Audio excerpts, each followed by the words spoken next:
마태복음에 있는 말씀을 함께 읽었는데요. 흔히 우리가 성경을 복음이라고 이야기를 합니다. 말 그대로 복된 소식 혹은 기쁜 소식, 영어로는 굿뉴스라고 이야기를 하죠.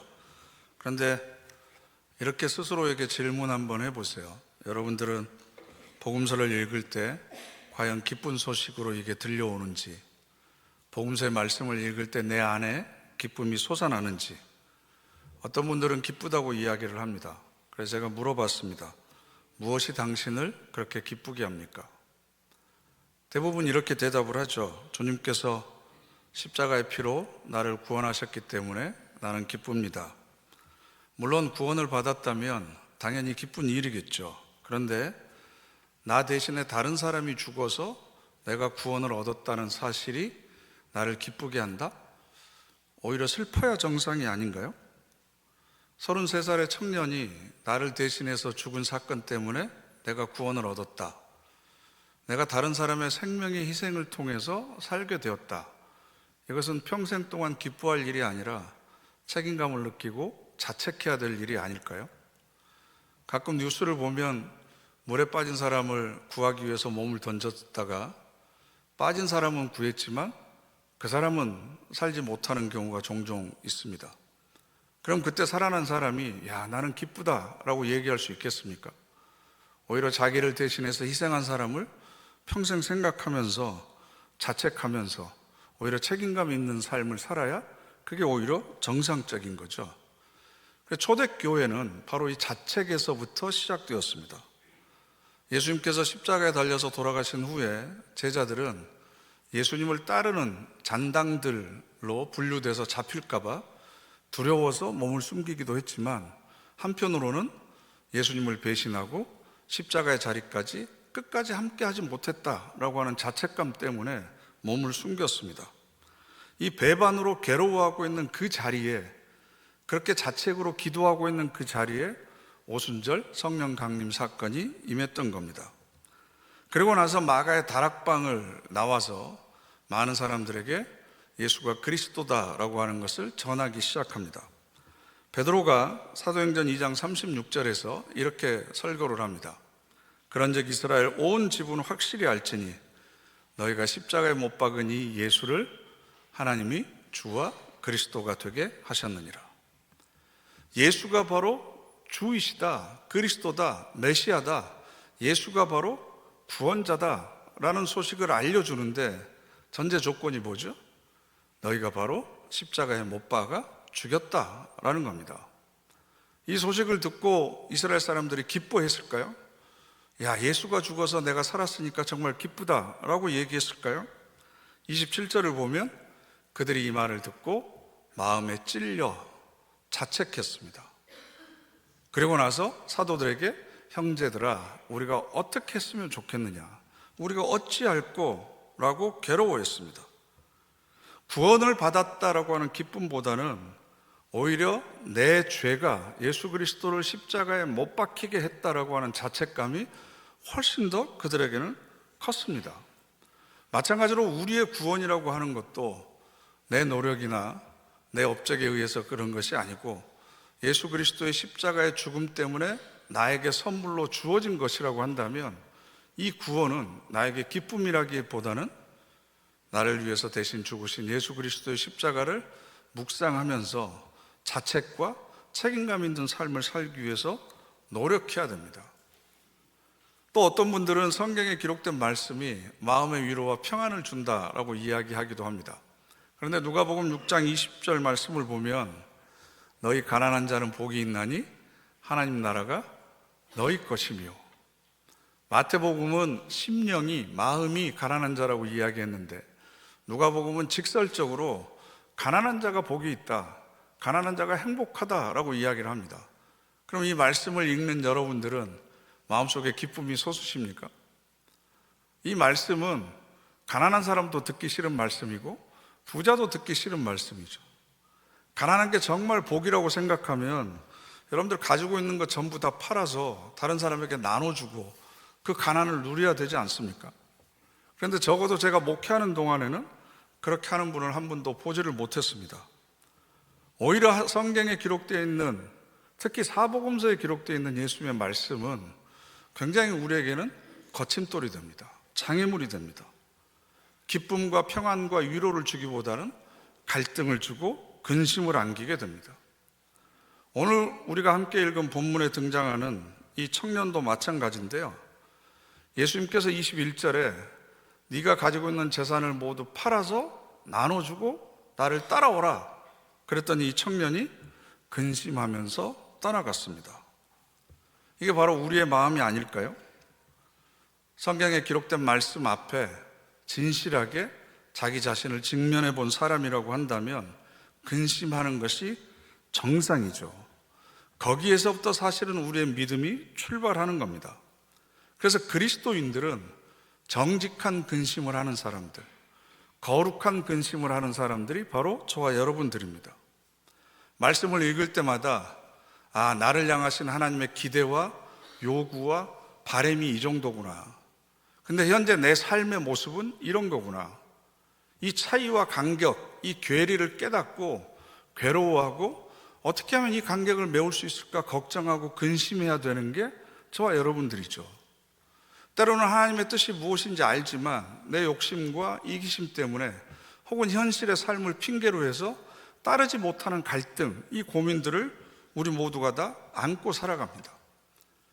고민하는 것이 부정적인 것이 아니라 이 고민은 우리를 더욱더 거룩한 자리로 이끌어갑니다. 그래서 고린도후서 7장 10절 말씀을 보면 함께 읽어보실까요? 하나님의 뜻대로 하는 근심은 후회할 것이 없는 구원에 이르게 하는 회개를 이루는 것이요 세상 근심은 사망을 이루는 것이니라. 아멘. 하나님의 뜻대로 하는 근심, 이게 바로 거룩한 근심이고 정직한 근심입니다. 이 근심을 통해서 우리는 구원에 이르는 회개, 즉 자기 성찰이 가능해진다라는 거죠. 그러니까 여러분 말씀을 들을 때마다, 주일에 이렇게 교회 와서 설교를 들을 때마다 기쁨만 항상 솟아나는 건 아니잖아요. 항상 마음속에 부담이 생기죠. 그래서 이 부자 청년의 이야기가 사실은 남의 이야기처럼 들리는 것이 아닙니다. 예수님을 따랐던 사람들도 당시에 이런 걱정을 많이 했습니다. 요한복음 6장 20절 말씀을 보면 예수님을 따르던 무리들 중에 여럿이 듣고 이렇게 이야기합니다. 이 말씀은 어렵도다. 누가 들을 수 있느냐? 무슨 말인지 너무 지적이고 현학적이어서 이해하기 힘들다, 그런 얘기가 아니고요. 그 말씀을 살아내기가 힘들다, 내 삶에 적용하기가 너무나 힘들다라는 불평들을 많이 합니다. 예수님도 그 얘기를 들었죠. 그래서 12 제자에게 이렇게 물어봅니다. 이 말이 너희에게 걸림이 되느냐? 내가 지금 선포하는 하나님 나라의 복음이 너희들에게도 걸림이 되고 저항과 반발이 안에서 생겨나느냐라고 물어보십니다. 결국 12 제자만 남고 많은 사람들이 떠나갔거든요. 그러니까 예수님께서 제자들에게 이렇게 말씀하세요. 너희도 가려느냐? 너희도 가려느냐? 예수님의 말씀이, 또 이 말씀을 하실 때 그 마음이 어떤 마음이었을지 조금 짐작이 되기는 합니다. 그러니까 진리의 말씀일수록 많은 사람들에게는 거칠은 돌이 됩니다. 그래서 어느 때부터인가 교회에서는 이런 참된 말씀을 듣기 부드러운 말씀으로 포장하기 시작했습니다. 불의를 행하는 사람들도 죄책감을 느끼거나 자책을 느끼거나 불편함을 느끼지 않도록 복음의 날카로움을 무디게 만들었습니다.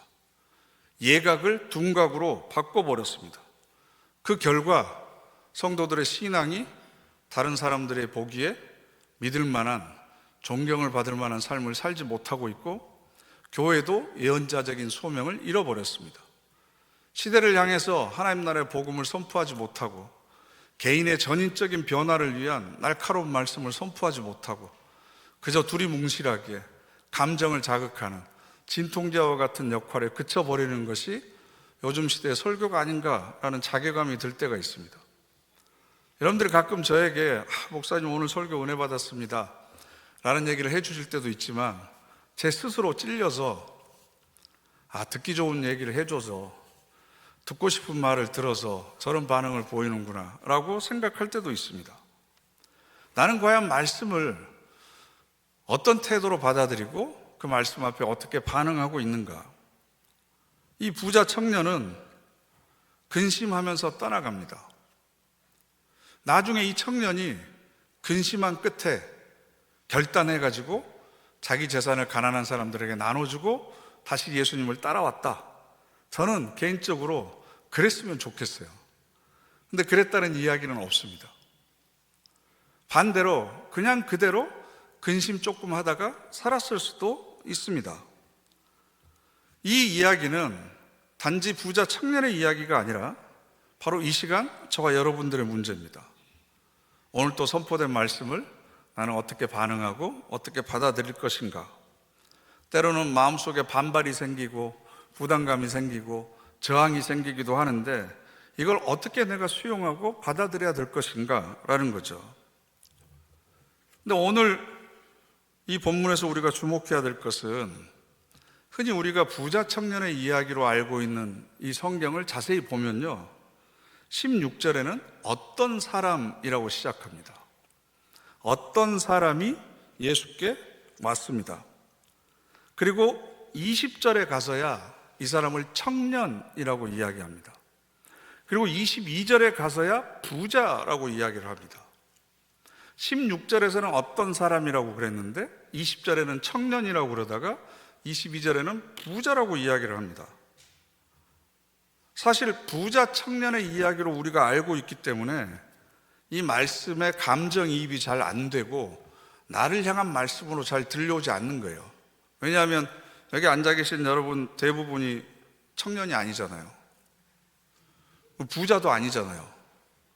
그러면 부자인 청년이나 듣는 얘기지 나하고는 별로 상관이 없는 얘기다 라고 우리는 벌써 감정에 바리케이트를 치기 시작합니다. 딴 사람 얘기로 듣는 거죠. 혹시나 그럴까 봐 마태는 처음 시작에 어떤 사람이라고 이야기합니다. 이 어떤 사람은 대표 단수입니다. 어떤 사람 한 사람이 바로 이 글을 읽고 있는 모든 사람을 상징하고 있기 때문에 그렇습니다. 그러니까 이 문제는 부자 청년의 문제가 아니라 어떤 사람에 해당되는 나의 문제고, 내가 바로 청년이구나, 내가 바로 이 부자이구나 라고 하는 것을 우리가 깨달았으면 좋겠습니다. 이 말씀을 듣고 근심하며 떠나갔다고 그러는데 우리는 안타까워 하잖아요. 근데 과연 이 청년처럼 우리는 말씀을 읽고 듣고 난 후에 근심이라도 하면서 떠나가는가? 말씀이 주는 도전을 가슴에 품고 예배당 문을 나가서 내 삶에 적용하기 위해서 얼마나 근심을, 거룩한 걱정과 정직한 근심을 해봤는가라는 것도 여러분 스스로 한번 물어보시기를 바랍니다. 이 사람이 예수님께 했던 질문은 이겁니다. 선생님이여, 내가 무슨 선한 일을 하여야 영생을 얻으리까? 여기서 영원한 생명은 불로장생을 이야기하는 게 아닙니다. 또 죽고 나서 하나님 나라 가고 그때부터 누리는 삶을 영생이라고 하지 않습니다. 영원한 생명이라고 하는 것은 부활하신 예수 그리스도께서 내 안에 들어와 사는 삶입니다. 내가 물과 성령의 세례로 거듭나는 겁니다. 좀 더 구체적으로 이야기하면 세상적인 가치관이 아니라 하나님 나라의 가치관을 가지고 살아가는 겁니다.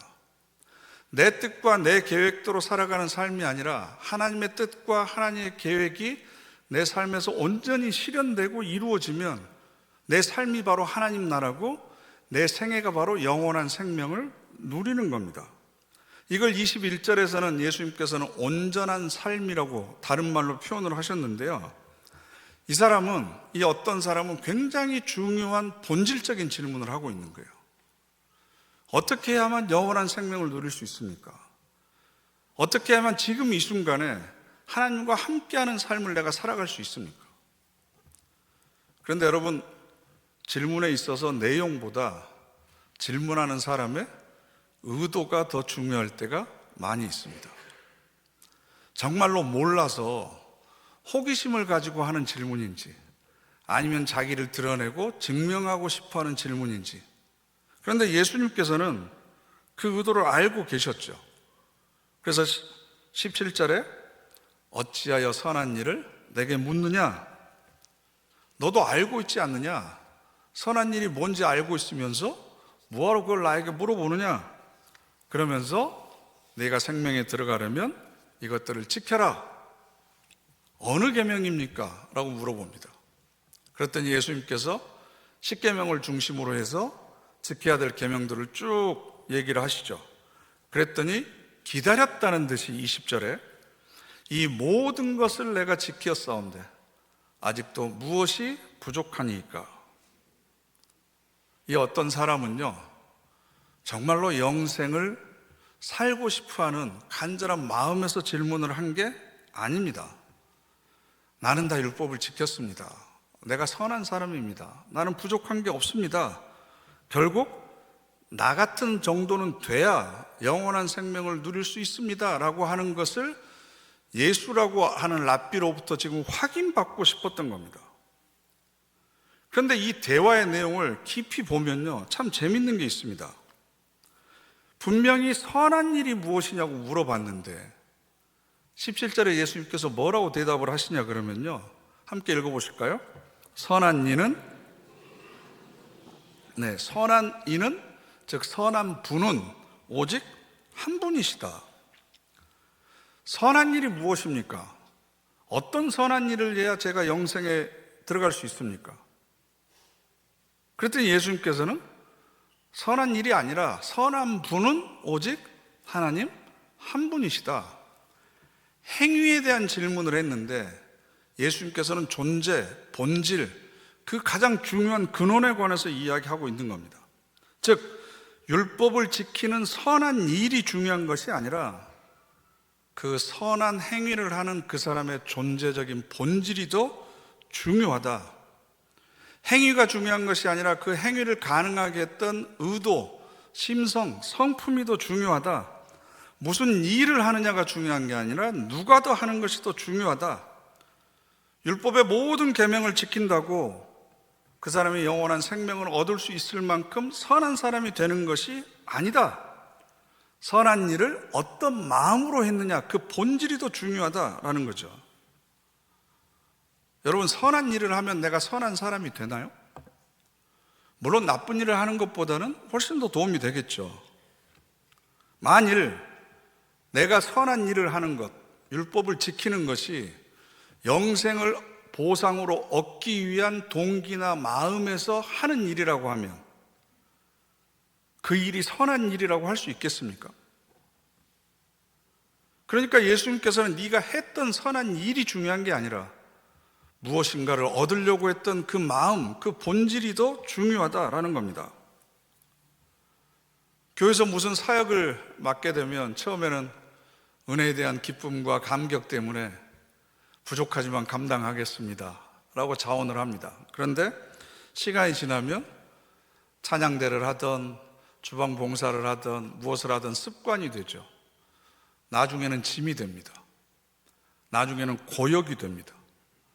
처음에는 하나님의 시선만을 의식했는데 사람들의 시선이 의식되기 시작합니다. 교회에서 봉사하고 선교합니다. 하나님의 이름으로 많은 좋은 일들을 합니다. 그런데 그것이 하나님을 사랑하는 마음의 표현이 아니라 타인의 시선을 의식하거나 그래, 나는 그래도 이 정도는 하는 사람이다 라고 하는 자기 기만적인 위선이 동기가 될 수도 있습니다. 하나님께 우리가 물질과 시간을 들여서 헌신하지만 소원 성취를 위한 대가로 드릴 수도 있고 자기 치장일 수도 있습니다. 종교적인 모든 행위가 겉으로 보기에는 선하고 깨끗한 것 같지만 누가 하느냐, 그 안에 무엇이 있느냐가 중요하다는 거죠. 그러니까 우리 기준에 선한 일을 할 수 있는 분은 하나님 한 분뿐이 안 계시는데 어떻게 네가 선한 일을 할 수 있는 가능성이 있다고 생각하느냐. 그것 자체가 너는 지금 뭔가를 잘못 생각하고 판단하고 있다라는 겁니다. 그래서 바리새인들과 율법학자들을 향해서 예수님께서 아주 매섭고 날카로운 질책을 하시죠. 함께 읽어보실까요? 화 있을진저 외식하는 서기관들과 바리새인들이여, 장과 대접의 겉은 깨끗이 하되 그 안에는 탐욕과 방탕으로 가득하게 하는도다. 눈먼 바리새인이여, 너는 먼저 안을 깨끗이 하라. 그리하면 겉도 깨끗하리라. 아멘. 겉으로는 종교적인 행위를 열심히 합니다. 계명도 잘 지킵니다. 그런데 그 안에는 온갖 더러운 것들로 가득 차 있다는 거죠. 자기 성찰이 부족합니다. 불교에서는 견불성설이라고 그럽니다. 견성성불이라고 그럽니다. 자기 스스로를 볼 줄 알아야만 부처가 될 수 있다. 자신의 내면을 성찰할 수 있는 사람만이 진리에 이룰 수 있다라는 거죠. 그런데 예수님을 찾아온 이 어떤 사람은 자기를 과시하면서 스스로 드러내면서 제가 아직도 뭐가 부족합니까? 라고 당당하게 이야기하는 겁니다. 내가 이걸 모두 다 지켰사온데 아직도 무엇이 부족합니까? 이렇게 당당하게 말하는 사람을 마태는 20절에 와서야 뭐라고 부르냐 그러면 청년이라고 부릅니다. 청년. 처음에는 어떤 사람이었다가, 그럼 여기서 청년이라고 하는 호칭이 젊음을 말하는 것이 아니구나, 육체적인 나이를 이야기하는 것이 아니구나 라고 하는 것을 짐작하실 겁니다. 문맥의 의미에 맞게 번역을 하면 철부지라고 번역을 하는 것이 훨씬 더 맞을 것 같아요. 왜냐하면 이 사람이 영적으로 미성숙해 있기 때문에 자기를 내면을 성찰할 줄 모르고 자기를 겸손하게 낮출 줄 모르고 자기가 지금까지 해왔던 것에 도취되어 가지고 참된 비움에 이르지 못하는 영적인 미숙함을 이 청년이라고 하는 단어가 우리들에게 비유로 말해주고 있습니다. 그럼 지금 이 시대의 청년은 누구겠습니까? 바로 저와 여러분이죠. 이만하면 나는 괜찮은 사람이야. 내가 신앙생활한 지 이 정도 됐고 직분도 이렇고 경력도 이렇고 내가 교회를 위해서 이 정도 헌신했고 그래서 내가 장로도 됐고 안수집사도 됐고 저처럼 목사도 되었으니까 이만하면 괜찮은 사람 아니겠느냐 라고 스스로 생각하는 저희들이 영적으로 미성숙한 철부지라는 거죠. 우리 마음속 깊은 곳에 스스로를 속이는 자기 기만이 있습니다. 자기를 과시하는 게 있습니다. 자기 만족적인 위선이 있습니다. 그것 때문에 사실은 우리가 말씀 앞에 정직하게 자기를 세우지 못하는 거죠. 말씀 앞에 직면하지를 못합니다. 그러면서 자꾸 변명합니다. 합리화합니다. 피하려고 합니다. 그러다 보니까 말씀이 우리에게 영향력을 미치지 못하는 거죠. 너무나 우리가 잘 알고 있는 히브리서 4장 12절 말씀인데요, 함께 읽어보실까요? 하나님의 말씀은 살아있고 활력이 있어 좌우의 날선 어떤 검보다도 예리하여 혼과 영과 및 관절과 골수를 찔러 쪼개기까지 하며 또 마음의 생각과 뜻을 판단하나니. 아멘. 하나님의 말씀은 살아있고 생명력이 있어서 어떤 검보다도 예리합니다. 그래서 우리의 혼과 영과 골수와 관절을 찔러서 쪼개고 우리의 마음의 모든 생각들을 다 판단할 능력이 있습니다. 그런데 중요한 전제가 있는데요, 그 말씀 앞에 자기를 정직하게 세워야 됩니다. 그 말씀으로 자기를 성찰해야 됩니다. 내가 불치병에 걸렸습니다. 수술을 해야 됩니다. 아무리 명의라고 하더라도 내가 환자인 것을 내가 인정하지 않고 스스로 수술대에 올라가지 않으면 수술을 할 수가 없습니다. 아무리 하나님의 말씀이 살아있고 생명력이 있다고 하더라도 내가 그 말씀 앞에 정직하게 나를 세우고 그 말씀이 주는 앞에서 정직하게 근심하고 자기 스스로를 성찰하지 않으면 그 말씀이 나에게 어떤 영향력을 발휘하지도 못합니다. 믿음이라고 하는 단어가 있는데요, 이걸 라틴어로 하면 크레도라고 하는 단어입니다. 이 크레도라고 하는 단어는 두 단어가 합쳐진 건데요, 하나는 코르라고 하는 단어는 심장이라는 뜻입니다. 심장. 그리고 뒤에 다레라고 하는 단어는 무슨 뜻이냐 그러면요, 우주의 질서에 맞게 배치하다, 순리에 맞게 배치하다라고 하는 뜻을 가지고 있습니다. 그러니까 믿음이라고 하는 단어의 원래 뜻은 우주의 질서에 맞춰서 자신의 심장, 즉 생각과 정성을 배치하다라는 의미를 가지고 있거든요. 좀 어렵게 들리실지 모르겠지만 내가 하나님을 믿습니다라고 하는 건 하나님의 뜻과 하나님의 계획이 내 삶에 실현되도록 내 삶을 재배치하겠습니다. 우선순위를 재정립하겠습니다. 이런 의미를 가지고 있습니다. 믿음이라고 하는 것은 이성적이고 지적인 노력이 아니라 온전하게 내 삶을, 내 몸을 거기에 맞추는 겁니다. 11세기 철학자였던 안셀무스라고 하는 분이 이런 얘기를 했습니다. 나는 이해하기 위해서 믿는다.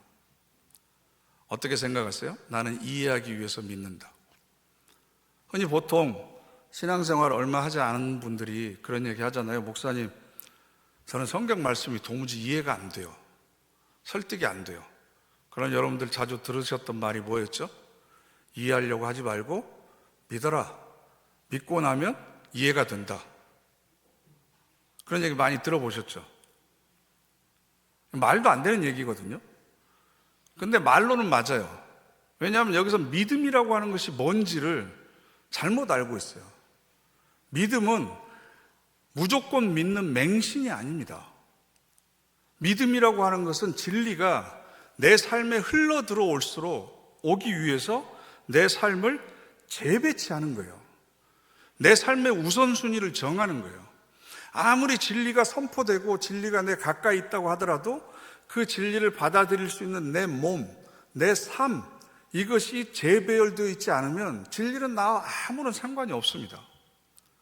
그래서 안셀무스가 이런 얘기를 합니다.